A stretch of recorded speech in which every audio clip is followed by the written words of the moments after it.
Coming up on This Week in Radio Tech, we've got some learning to do. We're going to learn about Common Mode Rejection Ratio and why it's important. Also about USB audio interfaces and how you actually get the noise out of them.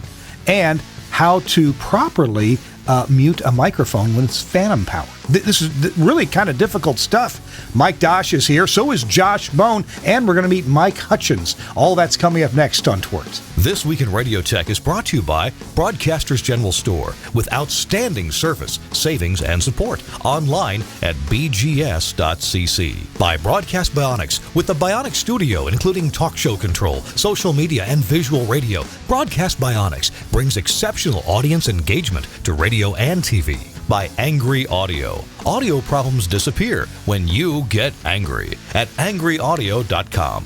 By Nautel, worry-free transmission you can count on with outstanding control, reliability, efficiencies, and Nautel's unmatched 24/7 customer support. Online at nautel.com. And by Max Connect Wireless, prioritized high-speed internet service designed for transmitter sites and remote broadcasts. Hey, welcome into This Week in Radio Tech, the show where we talk about everything from the microphone to that light bulb at the top of the tower. Hello, I'm Kirk Arnack. I'm here in the Telos Alliance studio in Nashville, Tennessee, where, daylight saving time is over. It's 4 o'clock in the afternoon here, and that means it's dark. So what does that mean? It means it's dark. It's been a cloudy, dreary day here in Nashville, and there's probably more of that to come. I think the sun comes out tomorrow. Yeah, tomorrow. Hey, we're glad that you're here. We got another great episode. We're going to talk about some product implementation, but also some of the science that goes inside the products that make them really great to implement. And for that, I have a couple of guests here with me today. First of all, from literally just down the road here in Franklin, Tennessee, it is Catfish. Michael Dosch, the owner and CEO and El Presidente over at Angry Audio. Hey, Mike, welcome in. Good to see you. Hey, Kirk, thanks. I'm not the CEO, though. I'm just the founder. So, but yes, thank you very much. And yeah, you are just down the street. Why haven't you visited me lately? I don't know. And we invited you to lunch the other day, but yeah. I know. Well, I was in Knoxville. So. You had family stuff going on, and that's more important. But thanks for inviting me today. Yeah, well, next time I'll try to give you more than 10 minutes of notice. About that. And another guy that's down the road, it's a little longer down the road, but still down the road. Josh Bohn is here. Josh, the president CEO over at Max Connect. Hey, Josh, welcome in. Good to see you. Hi, Kirk. How are you? I'm fabulous. So yeah, I'm a little further down the road. He's right down the road. I'm way down the road. So yeah. So I'll tell you what, without a lot of further ado, because we are going to jump into a Nautel ad here in a few minutes, but let's get some greetings and things like that out of the way. So at this past NAB in Las Vegas, the industry learned about a new a company that was formed well, I'm not sure why it was formed, but I know that it offers a great number of different things that broadcasters need and broadcast engineers ought to be very happy about. Who wants to tell us about Triple Helix? Oh, Triple Helix. I thought you were talking about somebody else. You said things that people need. That's not us. So. God, sure it is. Come on. No, so, Triple Helix is the combination of Max Connect, Angry Audio, and Logitech. We Catfish and Tag and I got together and decided, hey, wouldn't this work better if we were together? And yeah, we decided that we're merging our collective efforts and going to be all part of one entity. All the brands will continue to exist. So Angry Audio, Studio Hub, Max Connect, and Logitech will all continue to exist as brands. We did add one other brand. We broke the integration services out as MK Technical Services. And so we're still doing that. And the cool thing about that is we'll install what you buy that's ours, and we'll also install what you buy from anybody else. So we're well, from the integration standpoint, we're very brand agnostic. So, but yeah, we've got some really cool new product development coming out, and stay tuned to look for all the cool new stuff that's coming. Well, and in case there are some new viewers to This Week in Radio Tech, Josh, you and I have known each other a long time. We've had both a friendship and a business relationship. Your company, Max Connect, and at first you started advertising your wireless services. Give us just a little short on what you guys do, especially this MK division that does installations. MK Technical Services. So we Mhm. do full turnkey integration, whether it's studios or transmitter sites, or we can build your IT network out. I've got a team of engineers based all over the U.S. Um, got a really great director of technical services, Mike Hutchens, that joined us about 3 months ago. He's really taken over managing all the projects and stuff, and he is just a wealth of knowledge and a pleasure to work with. So we've done integration for a long time, but we're really ramping that up. We've got some fairly major projects coming after the first of the year. We just wrapped one up for one of our customers down in Montgomery, major transmitter install, full overhaul. Got to gut the building and put in a brand new Nautel, take them HD. It's really slick. And so that's the majority of that. And then the wireless, we actually added a satellite product about a month ago. We partnered with Viasat. We have a Max Connect satellite now. So you can Oh. get that, Mhm. and we have a combo package where you can get the satellite product and a special unlimited LTE package as a failover. So you Mhm. can't get the unlimited LTE package unless you package it with the cellular. That's part of the deal, is it has to be for failover. But the unlimited satellite is great because you can use that for full-time program delivery. And then if you set your codec up correctly, when it fails over to the cellular, then when the satellite comes back, it'll automatically switch back to the satellite, and you shouldn't notice anything if you have your codec set up correctly. So yeah, there should be an ad coming for that here real soon, and we'll get more information out there about the satellite. So, but yeah, those are just a couple of the cool new Max Connect things that we've got. Well, cool. And I'd like to, on a future show, or maybe later in this show, learn more about how that failover works. What's the technical means by which that happens? I think that'd be very, very interesting to find out. Also Sure. with us, Michael Dosch. I've known Michael for a long time. Boy, I guess Michael, we met probably in the year 2000 at the NAB Sounds about show right. in the year 2000. Wow, that's 24 Sounds about years. right. Yeah. Wow, you don't look any better. No, I really don't. I'm a lot grayer now. So Me too. Me yeah, too. yeah. So you were my boss for quite a few years over at Telos-Omnia-Axia, and you had a big hand in the Axia product line there. You ran that product line. Before that, Pacific Recorders, PR&E. You're kind of a design guy as well as a guy who runs companies. Tell us a little bit about Yeah, Mike Dosch. yeah, I guess I would say that. In fact, I think it was Steve Church who he kind of coined this phrase. He said, "You know, I used to think you were like a business executive guy, but I figured it out. You're just a product guy who does the business part in order to get your products out." And I said, "Yeah, that's pretty much it." So I love products. I love creating them. I love working with engineers and software guys, and just brilliant people trying to figure out how to solve problems. So after Telos, I did a brief stint with a European company, and then decided I think I should just do this on my own. And so I started Yeah. Angry Audio. That was 2019, I guess, something like that. It's Oh, been about 5 years. Yeah, 5 years, I'm 5 year anniversary. I'm curious to see if my knowledge of all things in the past is correct. What was your first interest in electronics? And I thought it had something to do with the music, with musical instruments or something like that. Yeah, as a matter of fact, my first job in it wasn't in broadcast. It was actually in a company called Carvin out of Southern California that made guitars and amplifiers and PA systems and stuff like that.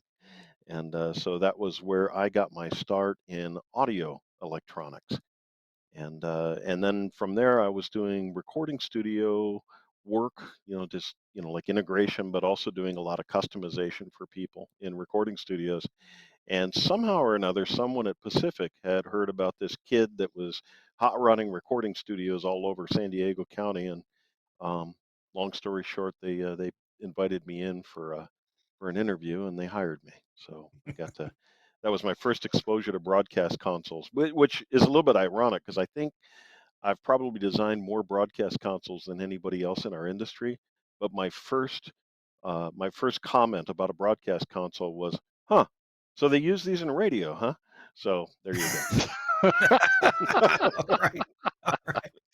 Well, for our audience to know, one of the things that I really enjoy about my friendship with Mike Dosch, and if you actually hear me call him Catfish, that's kind of his nickname, is that Mike has the ability to explain an esoteric, a nuanced technical detail in a way that an ordinary engineer like me can understand it.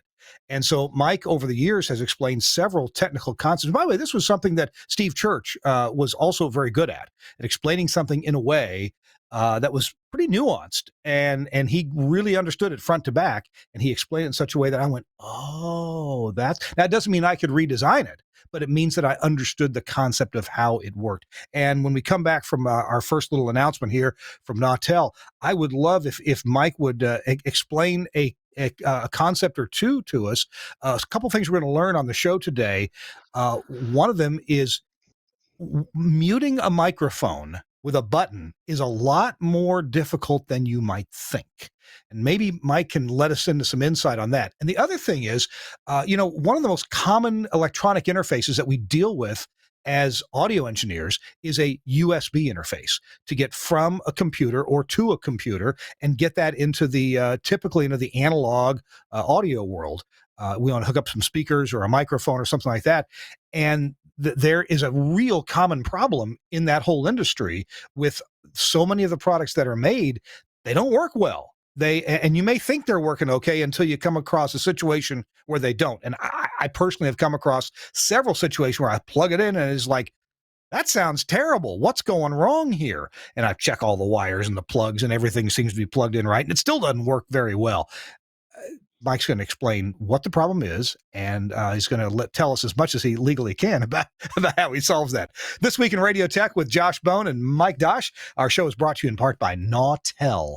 And you know these guys. I just talked on texting with Jeff Welton this afternoon. He's doing great. At Nautel, is a company that's so friendly to broadcast engineers. They get us, they understand us, and they make broadcast transmitters, AM and FM transmitters, anything from just a few watts up to a couple 100,000 watts. And I think they've made a 2 megawatt transmitter. They make, but they also make FM transmitters and AM transmitters of the size that we need. Well, one thing that Nautel has done just lately is they've brought out this HD radio test drive, and with the HD radio test drive, what this is, it's a program where you, the FM broadcaster, you have the option of trying HD radio out in your market for a much lower price than just buying everything that you're going to need to do. That's why it's called a test drive. You can, at minimal cost, you can turn on HD radio transmission on your FM station so you can test new revenue generating opportunities with your sales teams. You can experiment maybe with a new format. You can try to maybe take some audience away from a competitor. You can try a different language format if you've got a population of people in your area that speak a different language, maybe Spanish, maybe Ethiopian, maybe something else in your area. You can try short-term pop-up stations. Maybe you're going to plan on covering a lot of basketball this season, and you've got more high schools in your area than you can handle on your stations. Well, put up some HD2s and sell those and get those on the air. You can also counter competing alternate media like the satellite delivered media or internet delivered media that make a nice presentation on the dashboard. You can do that now with HD radio. So what do you need to do? You need to lease or purchase a Nautel GV2 FM transmitter, or upgrade your GV transmitter to a GV2. Just about everything you need to do HD, including the audio processing, is inside the GV2. It is so slick. You need an Xperi main station or equivalent license with a signed trial agreement with Nautel, and then you need content. Get content. You can do, of course, just one HD1, but the benefit here is you can add an HD2, 3, or even an HD4 and get those on the air. So check it out from Nautel. The website is nautel.com. contact your favorite Nautel representative. For me, that's Jeff Weldon. For a lot of you, it is too, but there's Jeff Wilson as well and some others all around the world. Thanks a lot, Nautel, for sponsoring This Week in Radio Tech. I'm Kirk Harnack here in the Nashville studio, the Telos Alliance studio of This Week in Radio Tech. Telos, my employer, they give me a couple hours every Thursday to do this show, and I appreciate that very much. Josh Bohn is our guest, and so is Mike Dosch. So, Mike, Josh gets to install your stuff. That's part of what his company does with MK Technical Services. But you designed the stuff that works so well that when we put it in, we just know it's going to solve the problem and it's going to work. So of the couple ideas I mentioned before the break, what would you like to talk about? No, we can grab any one of them. But, I feel bad for guys like you that have to put my stuff in because it doesn't always solve the problems the way you wish it would. So, that was high praise. He suckered me. Maybe, he suckered me. Maybe a little overdone. Yeah. But okay, let's start with the microphone mute because it's actually pretty commonly misunderstood. Now, in radio in particular, we like dynamic microphones. So I'll be really clear on this. With a dynamic microphone and no phantom power applied, muting a microphone can be done by simply connecting the hot and the cold wires together. Okay, right at the tail end of the microphone, and the lower the impedance of that short, the better the mute. And so that isn't so hard. But here's where it starts getting interesting. And just to be clear, even with 55 dB of gain of the mic pre and maybe a few more dB of gain somewhere else to get it into the console, maybe a grand total of 65 dB of gain, that's not a problem. Just a short plus and minus together on a dynamic microphone, right? On a dynamic microphone. Yep. Okay. All right. And now it gets a little bit more interesting. So let's imagine that you turn on your phantom power. And now you got 48 volts on both of those lines. Now, phantom power is the same voltage applied to both the plus, the hot, and the cold wires. And so theoretically, if you put a switch in there and you closed and opened that switch, then you would be connecting 48 volts to 48 volts and no current would flow and it would work just fine. So you wouldn't get a pop or anything like that. And interestingly enough, if it's a dynamic mic, even though you've turned on phantom, which won't hurt a properly balanced microphone, it will work just great, and you won't hear anything. So I've had this discussion with a few broadcast guys who've said, "Oh yeah, phantom's no problem." Well, phantom's no problem unless you're using a microphone that's pulling current from phantom. So that's not the case with a dynamic microphone. It's just completely ignoring phantom. But let's say you have a condenser microphone out there and it's actually being powered by the phantom. It's pulling current from those two lines. And in the process of pulling current from those two lines, we have to go back and look at how the voltage is applied in the first place. It's actually 6.8K resistors. They're supposed to be tightly matched, and they're connected to a 48 volt source on the microphone preamp side. And so that should be 48 volts on the hot, 48 volts on the cold. Okay. Microphone starts pulling current.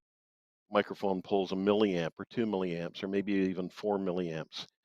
And what's interesting is if there's a tiny, and it really is insignificant, but even the tiniest imbalance between those two resistors causes the voltage to be just slightly different. You get a little voltage drop differential across those two resistors because they're not perfectly matched.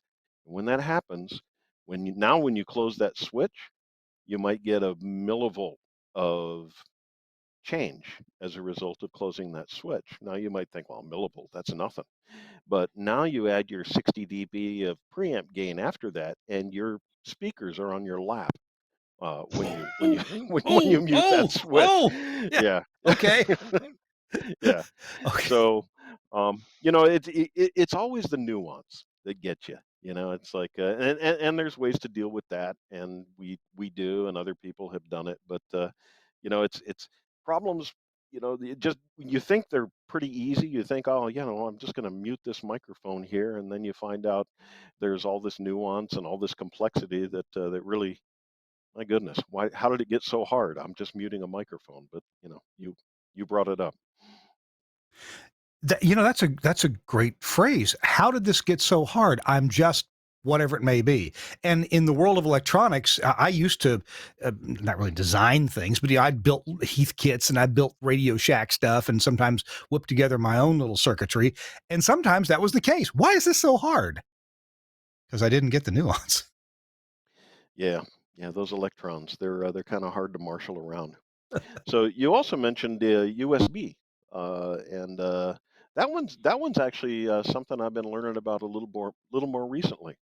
I was trying to figure out why some of these low-cost USB interfaces, particularly ones that are put inside of consoles, like you could go buy yourself a little Mackie console, for example, and it might have Yeah. USB built into it, and it's pretty cool, right?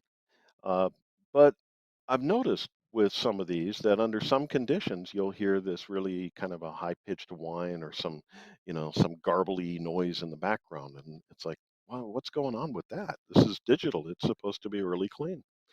And so after researching a bit, I understand it now, and it's a pretty difficult problem to solve. But basically, when you plug, we'll take the Mackie mixer as an example. It's got a power supply, right? Yeah. And so it's got a ground for its audio reference, and then you plug it into the computer, and the computer has a ground, and it's a filthy ground. Let's be honest. There's nothing clean in a computer, and so Mm. you get this filthy ground over here, and you've connected this to your nice clean audio equipment over here, and all of a sudden you've got a ground loop, and it's pretty unpleasant. Most engineers have experienced ground loops. They've spent probably years of their lives chasing ground loops, trying to understand them and get rid of them and quiet down audio systems. And here you are with this nice clean digital system, and you're just making a ground loop right there. You're just plugging that thing in, and you won't see this in the higher end equipment. Like, once you get to the multi-thousand-dollar interfaces, they don't have this problem because they understand it, and they have fully isolated grounds for their audio and stuff like that. When we went to make our USB audio device, at first I was thinking we'd put it in our console. We'd actually put it in the rave. We have some competitors in the broadcast business who do that. They put the USB interface right in the console. And after I kind of learned about this, I thought, I think I'm going to leave it on the outside. I'm not going to bring that filthy ground into my nice pure analog console. I'm gonna leave it on the outside so people can connect it up. And so, could we have done it inside? Absolutely. And we probably could have made it clean. But that was kind of what motivated me to move it out was, this is not so pure, this USB audio thing. And I'll tell you how we fixed the problem. And Mm-hmm. it's kind of interesting. So the idea was to completely isolate the electronics of the USB device from the computer. And so we probably overdid it a little bit, but we regenerate power. So we basically take the 5 volts. There's a 5-volt source that comes from USB. We don't use it. We use that to create our own DC. We use DC to DC converters, and we have multiple outputs for our electronics, and those are isolated DC to DC converters. So there's no connection between the USB ground that goes to the computer and then the audio circuitry. There's no connection via power or ground. And then the other thing we did was we isolated the data lines. So, which is Mm-hmm. kind of interesting. There are chips to do this where they're um, galvanic isolation in a chip. Huh. Across. Huh. Yeah, I know it's really cool. And it works brilliantly. I mean, it absolutely, you've got complete isolation between the two sides of the chip, and it works a champ. Now, I can't tell you truthfully that it was needed after we did the regeneration thing. I think we fixed the problem, but I was on a roll. It's like, oh man, we're going to isolate everything. And of course, the other thing that we do, and this is just pro audio, is we do fully balanced audio in and out. And Right. that makes a big Right. difference too, because unbalanced audio generally has a ground reference, and that ground reference can be dirty, and so we stay away from all of that. So we worked pretty hard to make it clean, And we've gotten pretty good reviews. We've got a lot of people that have just bought the product, and the best review we ever get. I just love this one. Is I'll get a one sentence email from someone, and it'll say, "Yeah, I bought your Gizmo and it works perfectly. Thank you." That's it. Yes. It's like Yes. this Yeah, little tiny review. that pretty much says Those are the everything you need to best. And say. yeah, yeah, he's not spending any time on me. It's like, yeah, yeah, you solved my problem. Go away. So that's my favorite. Wow. Wow. Okay. I'm probably have a follow-up question or two. So, of course, these USB devices, whether it's yours or other brands of ones, um, they use the 5 volts from the USB from the computing device to power the electronics in there. But Mike, you said that you actually regenerate that. So it's the 5 volts from the computer isn't the 5 volts that's running the electronics in the device, It's right? That is absolutely correct. You've got a 5-watt budget basically on a USB, and the new USB-Cs. You've got more power and you've got other Yeah. options and things like that. But kind of you got your 5 volts at 1 amp kind of budget that most of you want to work within. And so we take that 5 volts, we run it into a DC to DC converter, and we make our own clean 5 volts. So we kind of start over. But then we do something else, which is kind of interesting. And this is again, it's a problem with cheap USB interfaces. Most of them will use the local power, the USB power, as you mentioned it. And so not only do they get the potential noise from the computer that we talked about, but they also have a headroom problem. 5 volts Mm. is not a lot to work with. And so, generally speaking, these low cost USB interfaces might be capable of delivering plus 12 dBu as a max output or something like that. By the way, I'm not criticizing them because most of these products, these $100, $200 USB interfaces, they're perfect for what they were designed for, which is musicians carrying them in a backpack, hooking them up to a laptop, and going and making some music. They're just not necessarily broadcast grade. And so that was kind of the thinking here is how do we make this broadcast grade? And so we regenerate 5 volts, but we also generate plus or minus 15 volts, and then we use that Mm. to run all of the analog circuitry. So W- the shocking thing, and mhm. people always ask this question, they'll say, "Did I read you right? You do plus 24 dBu output?" Yes, we do. No, no, like really plus 24, right? Like they don't believe it because it's Well, just so common to see these these devices that just aren't capable of putting out a whole lot of voltage, and conversely, they might not be able to take it in either. So well, you might. as that you've just about answered my question there. So plus 24 is kind of like if you see that on a piece of equipment, but you should see that on broadcast gear that could well be feeding balanced into 600 ohms, and you might need that as a peak of audio to take in or to put out. And if I understand you right, it takes plus and minus 15-volt rails, power supply rails, to allow that to happen. That's just math, right? So- Something like that. I mean, you can, depending on the quality of the chips and your circuit design, you might be able to do it with plus or minus 12. Yeah. Okay. But just to to put the dB scale into some familiar territory, we're talking about 10 volts RMS basically. It's a pretty big AC voltage to get to plus Yeah. 24 dBu, and you're just not going to see that on these low cost products. And and you mentioned something that we often don't think about. In order to accept an audio signal coming into a circuit, and that may possibly peak at plus 24, you still got to have the higher rails of DC voltage on the circuitry Uh, to accept that, right? Or no? no, not necessarily. No? Okay. You could certainly attenuate it. You could have a Well, little sure. voltage divider on your input, and you could say, by the time my chips see this, it's only plus 6 dB, plus 6 dBu or something like that. You have to deal with noise and gain staging and all of this kind of stuff. But yeah, you can usually accommodate a bigger voltage coming in, but you can't generate a big voltage going out unless you've got those rails. Okay. But if you do So attenuate that it, then you're going to end up with a lower signal noise ratio later in your circuitry. potentially. Yeah, that's Okay. that's a consideration. Okay. So Um, it's funny huh, because you know we we're working with Josh now, and I think that was the product we're talking about, this USB Gizmo, and that was the product that he saw that we had just announced, and he called me on the phone. We'd never actually met, and he said, "Could you make a USB Gizmo that actually puts out 192 kilohertz output?" And mhm. that actually led to what's the U192 product. I would love to. And In fact, mhm. I tease him about that all the time because the U192 is the first sound card device, USB sound card that delivers composite.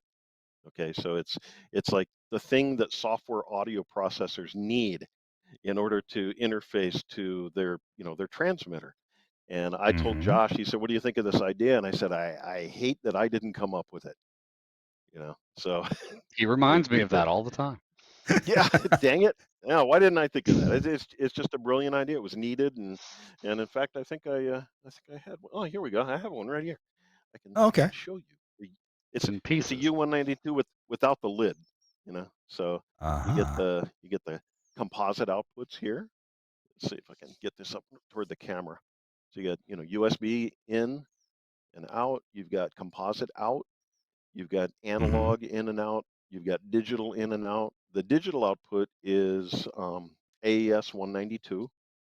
So if you happen to have a modern transmitter, you can come right out of here and go into Oh, your transmitter. It's a digital yeah. connection, but a lot of people are going to use the analog connection, the composite connection, and we're pretty proud of the fact that there's nothing else like this out there. So when people True. buy Stereo Tool is a software processor, very popular one. They've sold thousands of copies.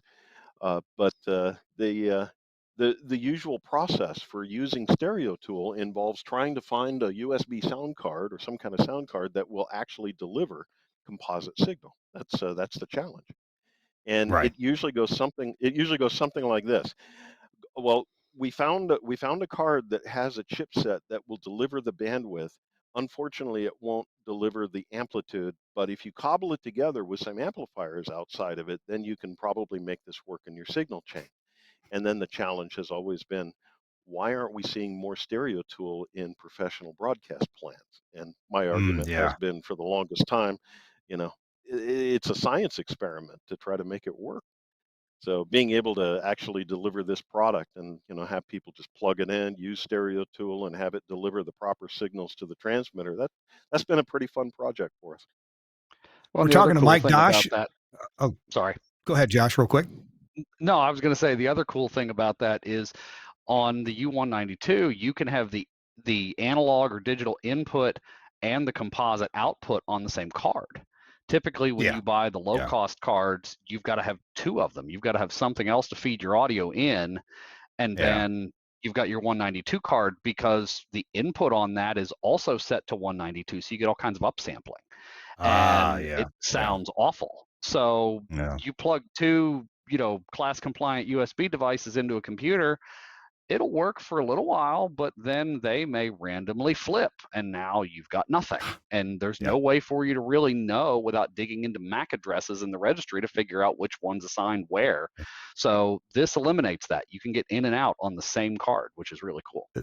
This is brilliant. We're going to continue the conversation in just a minute. Josh Bohn is with us, and he's going to talk about implementing, how some of the things that Catfish, Mike Dosch has talked about, actually solve problems in the field. And for engineers like you and me, that's what we care about, is just making these things work. And he'll give us some ideas about that. This Week in Radio Tech is brought to you in part by Broadcast Bionics, and their really cool system for just extra social media exposure of your broadcast facility, and you don't have to work any harder. And that's with Camera One. We'll be right back. Camera One from Broadcast Bionics. Designed to bring video to your audio content. Visualizing radio and podcasts for social media. Camera One can automatically create, capture and brand professionally switched video for live streaming or upload, making your production shareable. Control and configure using a web browser on any device. Camera One is available as a 4-camera or 8-camera system, using the Blackmagic A10 Mini range, including the A10 Mini Extreme. You can use cameras to suit your studio and your budget. You'll need one camera for a studio wide shot, and usually one camera per microphone. A standard multi-channel sound card or IP driver monitors audio from each studio microphone, and we work natively with Axia systems. Ideally, this will be a post-fader feed from each mic, although you can use pre-fade audio or a mic split if that's all you have available. These audio levels are used to intelligently switch the video feed when each contributor is talking. You can also group microphones together into one shot and use the audio from a mixer's aux bus. You can use Camera One's auto switch feature, or disable it and switch using the on-screen buttons or the buttons on the A10. Recordings can automatically start when you tell the system you're on the air. This on-air indication can be linked to your studio's red lights via IP or an Avantec ADAM GPIO interface. You can quickly browse all the videos that have been automatically created during your broadcast, download them and post. Camera One is a user-installable system. You'll need a good spec Windows 10 PC, i7 with plenty of storage and 16 gig of RAM. It's better if this machine isn't used for anything else. Remember, you can control the software in a web browser on another device on your network. Camera One, a thrifty way of creating scroll-stopping video from your show or podcast from Broadcast Bionics. And Camera One's not the only thing that Broadcast Bionics makes that'll really help you out. The whole Bionic Studio, that whole implementation is amazing. Check out what they have to offer. Oh, and the X-Screen software, that'll let you control phone systems like the Telos VX phone system and also do call screening. Check it out at bionics.co.uk, Broadcast Bionics. All right, it's Kirk Harnack here with This Week in Radio Tech. Our guest, Josh Bohn, with Max Connect is here, and Mike Dosch from Angry Audio is here. Mike's been explaining some of the technical aspects of the nuances of why how he's able to get some problems solved and things to work better. And oh my goodness, I've got my own couple of experiences using the USB analog audio gizmo that Mike's been talking about.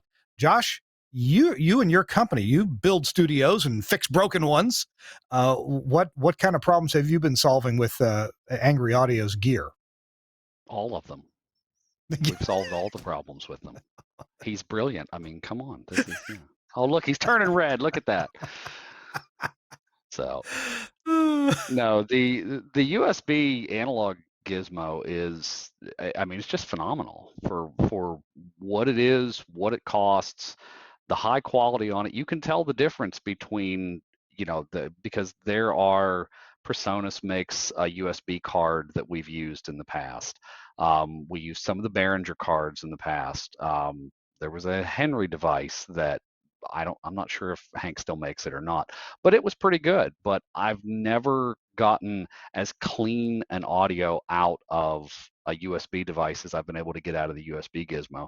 And everyone that we've put them in for or sold them to, that's the feedback that we're getting, is it's so much cleaner than even, because everybody is used to the other consoles, whether they're, prosumer or a broadcast console that has the built-in USB interface, but they are dirty. You get lots of noise and artifacts and things like that. And if you're playing back YouTube videos, nobody's going to care because YouTube videos are dirty to begin with. But if you're actually trying to use it as a sound card for your automation or to play back phone calls or anything like that, you're going to hear that. And with the USB analog gizmo, you just don't hear any of that. It's not there. Mm-hmm, mm-hmm.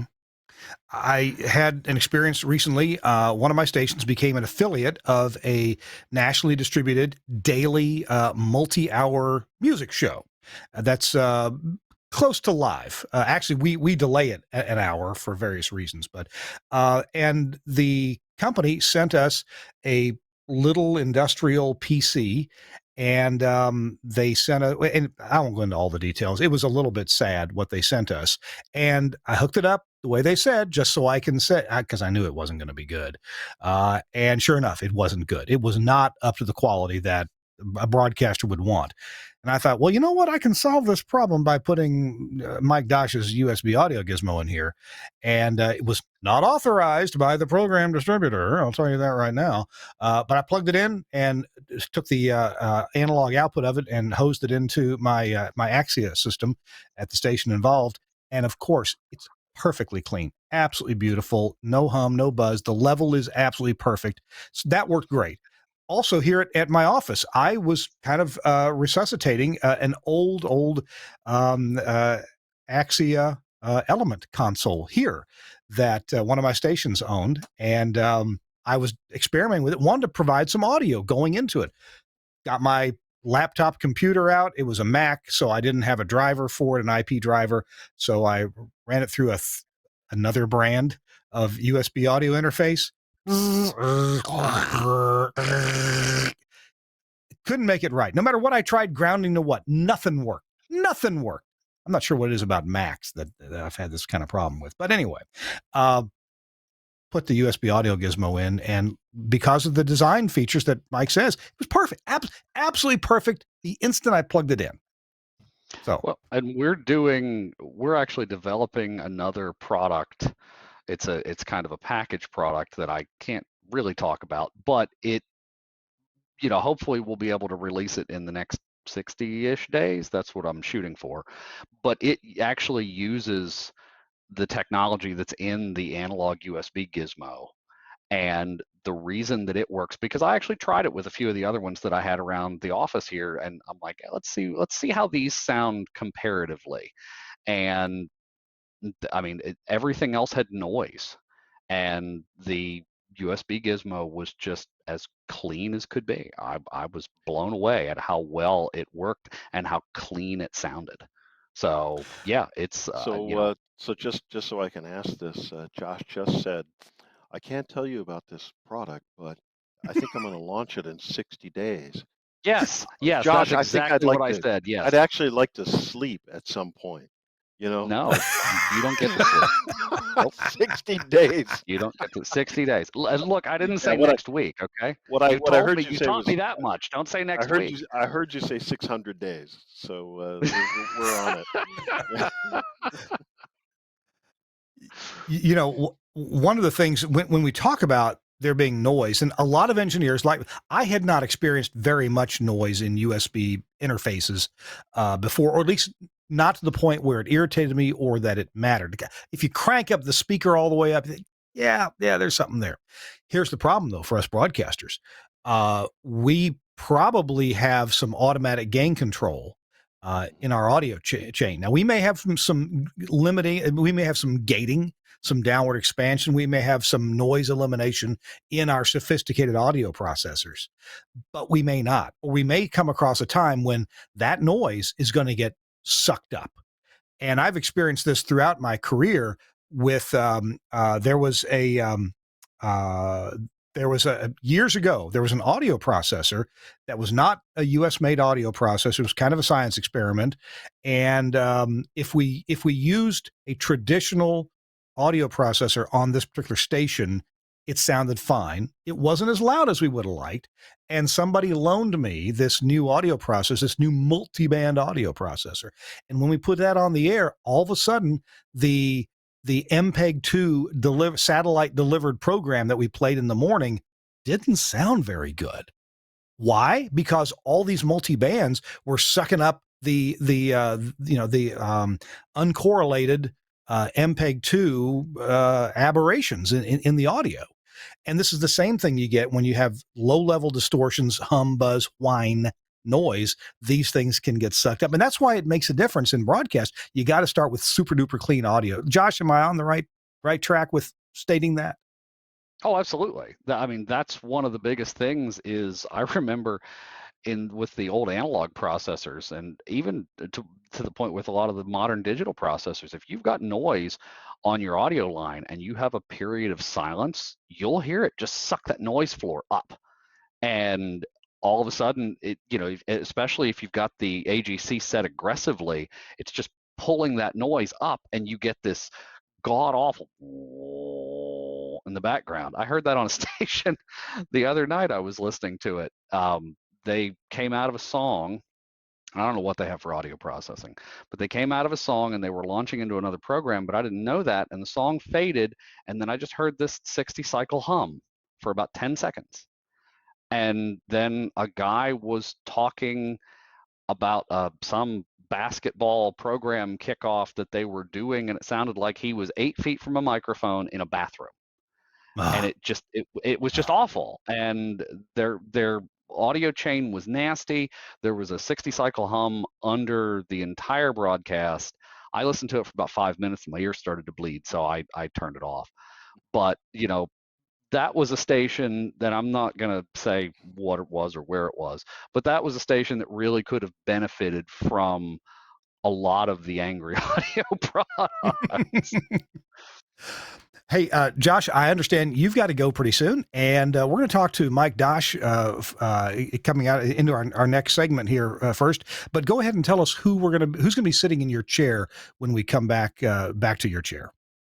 It's a super secret guest. No, it's Mike Hutchens, my new director of technical services, will be here, and he looks nothing like me. So. All right. Well, Josh, have fun and be safe going to soccer practice.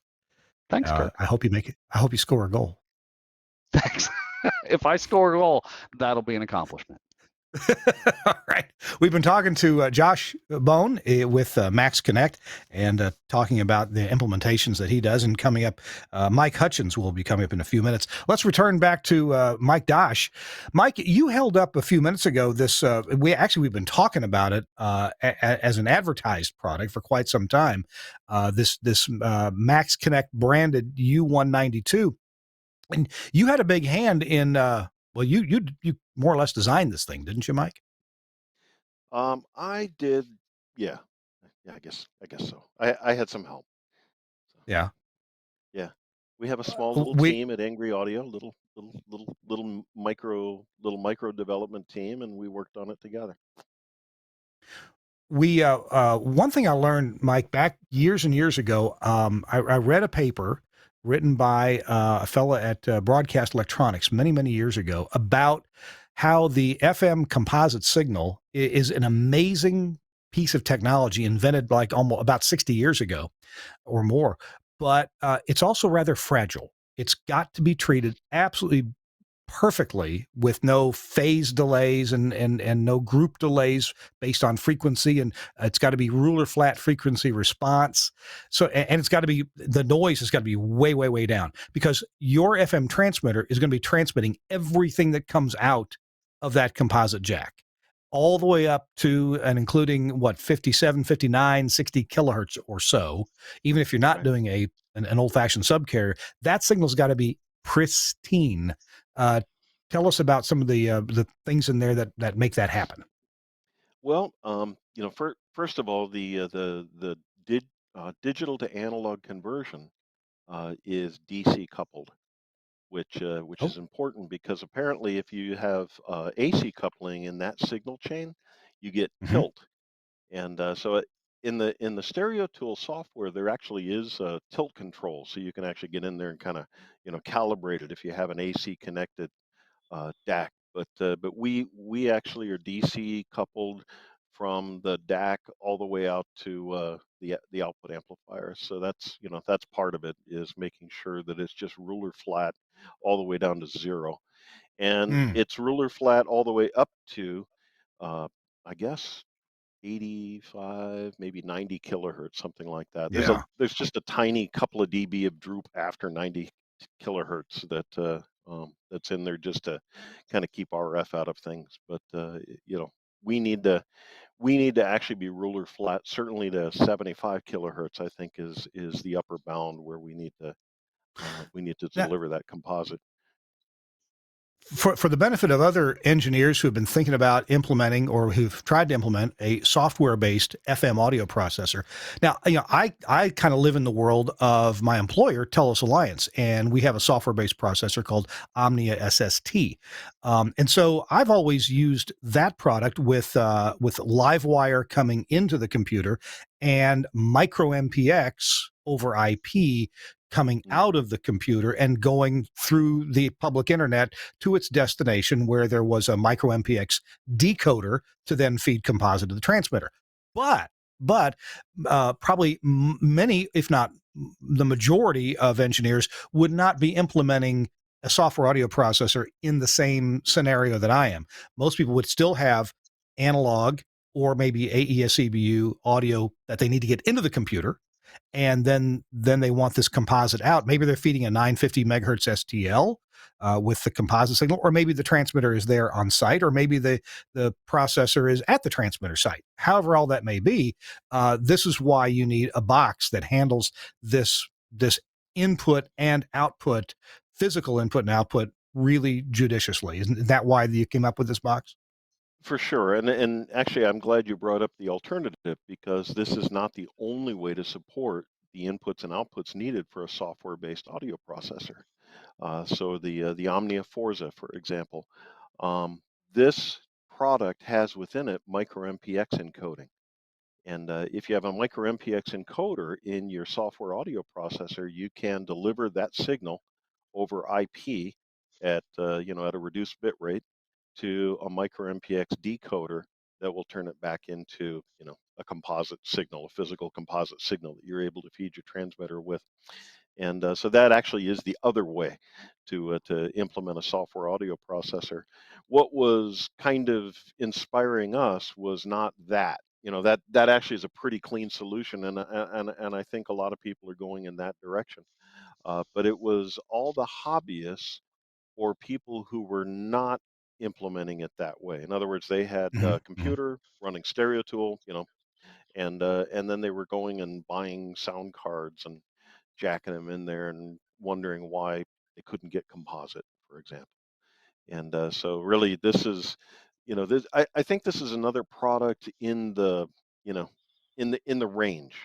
I Yeah. wouldn't say this is for absolutely every application, because I think micro MPX is another great way to convey audio over to your transmitter. I think that's a great solution. But we do have, this alternative for other people. Got you. Hey, we're talking to Mike Dosch. It's This Week in Radio Tech, and we're going to take a quick break to hear from Innovonics and something that they have come out with about a year ago. It's been on the market now. It is called the Model 677 Triple Tuner. This has been wildly popular because so many stations need to have reliable, unattended EAS monitoring. Maybe they have to monitor 2 FMs or maybe an AM and an FM, plus a NOAA weather radio channel. So check this out from Innovonics.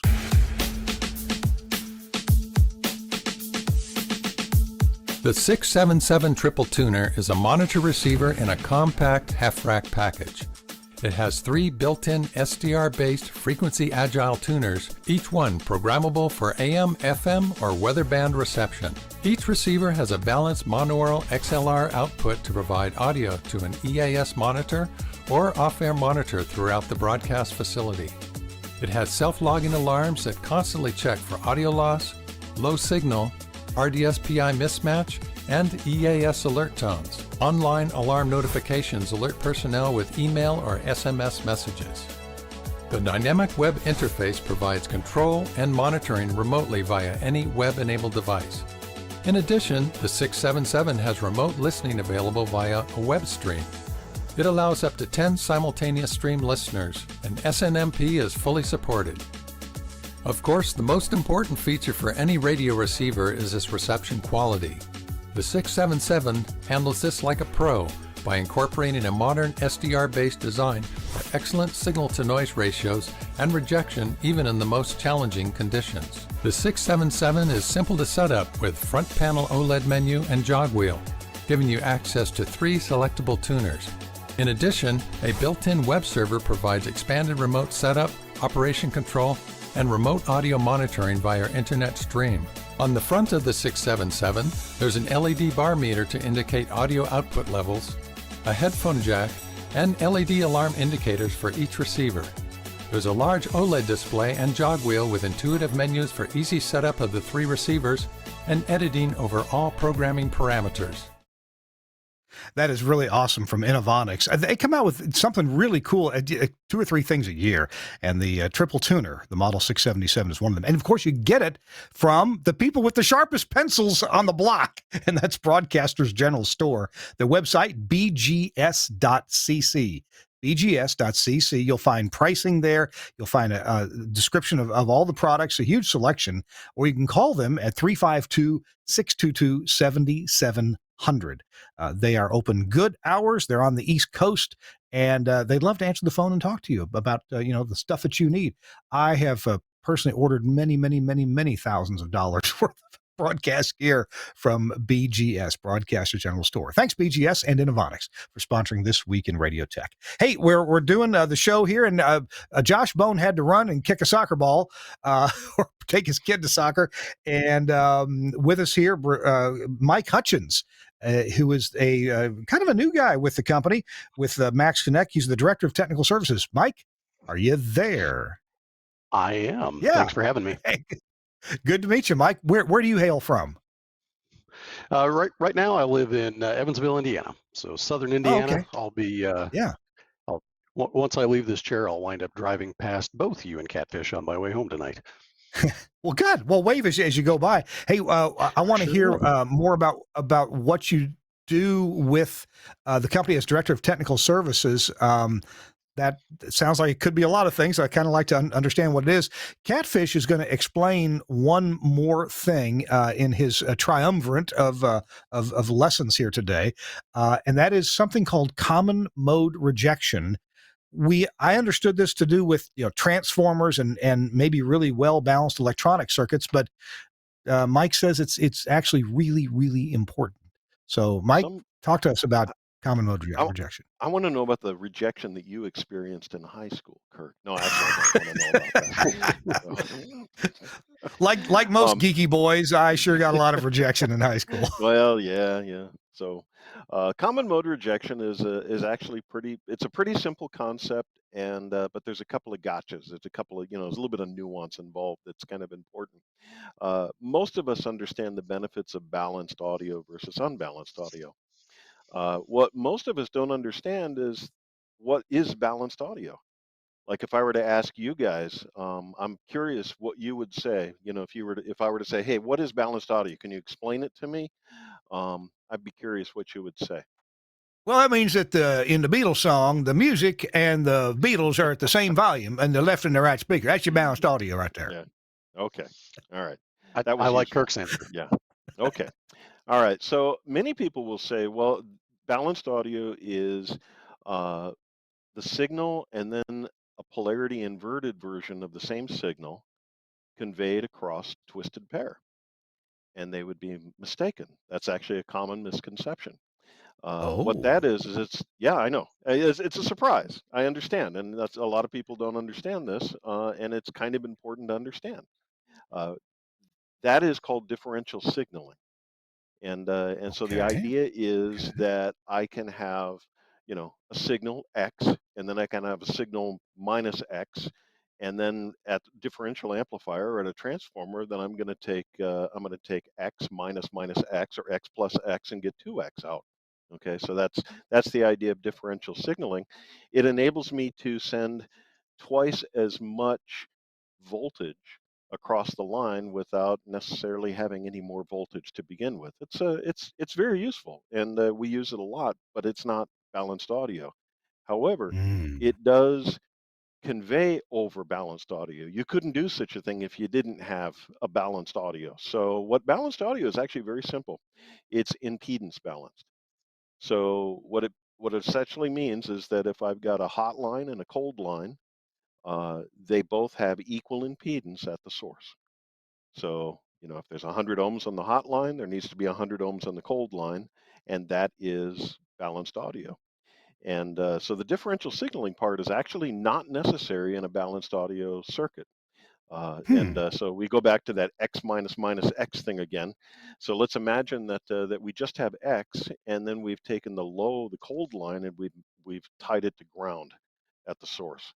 Then we have X minus nothing is X. So we Mm-hmm. still have the signal, and we can recover the signal at the destination through a diff amp or a transformer. We just didn't get that voltage doubling that we get when we use differential signaling.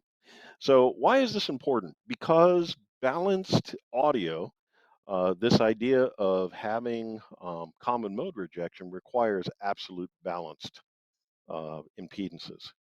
And in fact, even a little bit of imbalance between the two lines can really mess up your common mode rejection, actually in a huge way. So you might start out with a differential amp, and maybe I'll explain why common mode is, what it is and why it's important. If we have this long line, go back to the old analog days, and you might have a 2-mile long twisted pair coming into your analog console.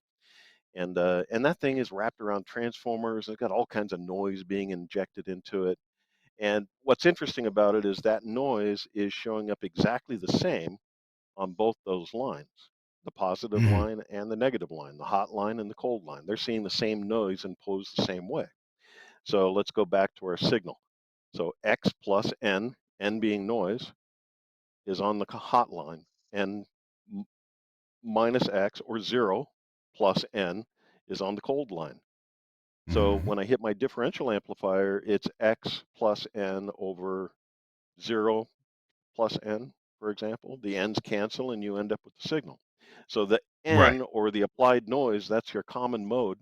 And it's actually a pretty important thing. If you go back to the Axia X nodes, for example, they have something like 80 dB of common mode rejection on the front end, which was very difficult to achieve. And in fact, I think some of the developers weren't so happy that I had requested such an outstanding number. But there's a reason for it, because here you have this analog device, oftentimes living in a rack full of a bunch of noisy power supplies, switching power supplies, digital, signals being routed around in the same cableways and everything else. Um, we don't want any of that to get into the audio, into the analog Mm-hmm. audio. And Mm-hmm. so that is the benefit of having a high common mode rejection. But what I wanted to point out is that common mode rejection deteriorates very quickly when those audio lines are imbalanced for any reason. Even 10 ohms would make a massive difference, and you'd go from 80 dB to 40 dB in a heartbeat. So it's an interesting problem. I remember it back in the days of PR&E when we had Dean Jensen, consulting for us and teaching Mm-hmm. us all how to do better audio. All these things really matter. Everyone really looked at the specifications very carefully, and trying to understand why performance really mattered. And I don't see that as much lately. Like if I put CMRR of 60 dB on my product specification, practically nobody will call me on it, but it's important still. So Hmm. at least around here, we try to make products that perform the way they need to perform in broadcasting, whether you quite understand the spec or not. Uh, Maybe I'm the piece of the puzzle that I think I'm missing, if I could try to specify it correctly.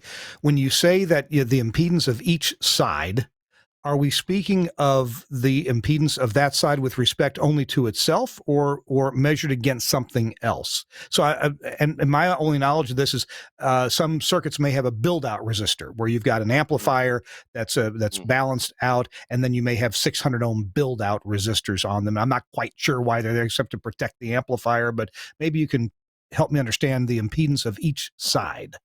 You're exactly right. Actually, the build-out resistors, let's say they were 100 ohms, which wouldn't be very unusual in a balanced audio circuit. Mm-hmm. You'd want that to be 100 ohms on the hot line, and you'd want it to be 100 ohms on the cold line. What you wouldn't want is 100 ohms on the hot line and nothing on the cold line. Yeah, And yeah. so it matters. It matters quite a And lot. But do they need to be but they are precision or there to. just close? Well, okay. Yeah, it's a good question. I mean, yeah, you could probably use 1% or even 5% resistors, and Mm. you'd probably be in the right area code. But what has surprised me is how much deterioration you get with, I guess maybe a 5% mismatch, something like that, and it just Hmm. falls through the floor.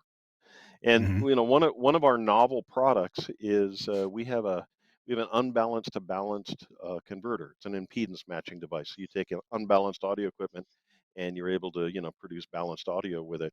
But it has a very novel front end in that it uses a differential amplifier to basically eliminate a ground loop in your unbalanced equipment as you connect it to this device. So even though it has an unbalanced input, and you're thinking, oh, that means that my ground is connected to my source ground, we float the whole thing and we use a diff amp to basically extract the signal without connecting the ground through. So it's a novel circuit, and it achieves something like 75 dB of common mode rejection on an unbalanced input. So it's a pretty interesting device, Oh my but it goodness. only Wow. yeah it only Yeah. works because it is compensated so that any change in balance does not deteriorate the performance. And we use a version of that circuit pretty much on every input of our analog devices. We use some version of this very same circuit because it matters. The idea Hmm. of suppressing noise is a pretty important one in the world of balanced audio. Mike Hutchens, I think I feel smarter now than I was a few minutes ago. How about you? I definitely feel smarter now. Hey, Mike, Definitely.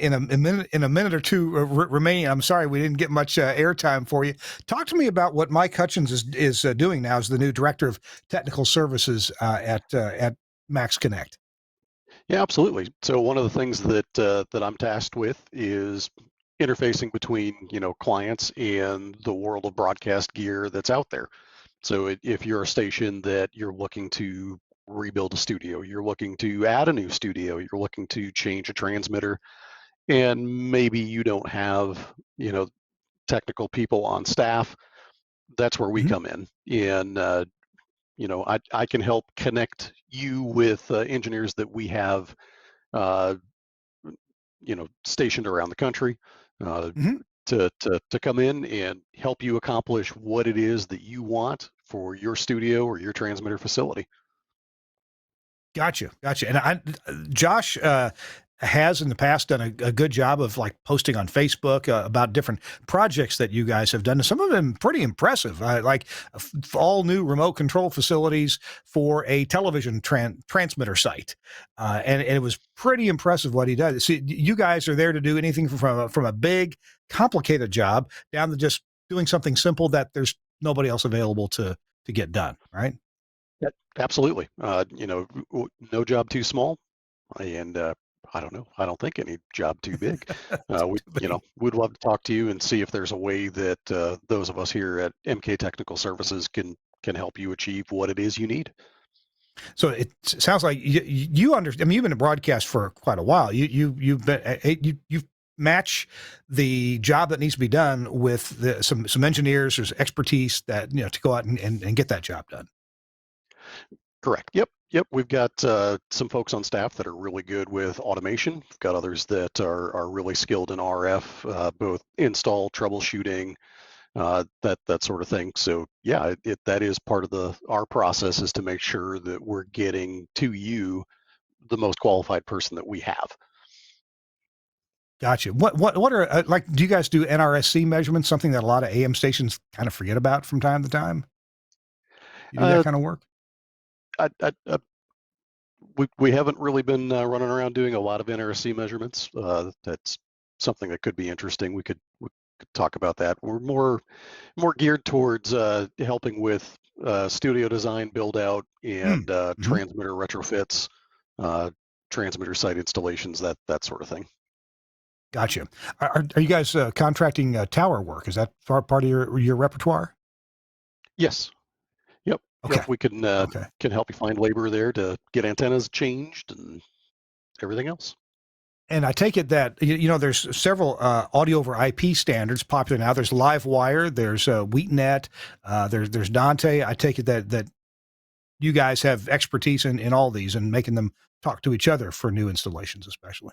Yeah, absolutely. Like Josh mentioned a little bit earlier, we're pretty brand agnostic.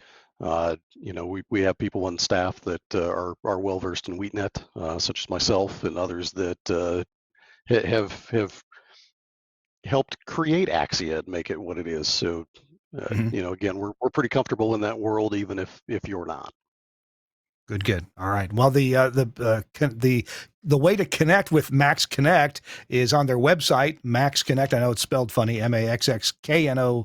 NNECT.com, Max Connect. There's links in the show notes, and they offer all kinds of services like Max Phone, Max Connect Wireless, and they have the new satellite service with LTE as the backup and satellite being the main. So this is really cool. And Josh just keeps hiring, bringing on good people to do good work wherever you need it. So broadcasters, listen up and get with Max Connect to do that. And you may just be dealing with Mike Hutchens.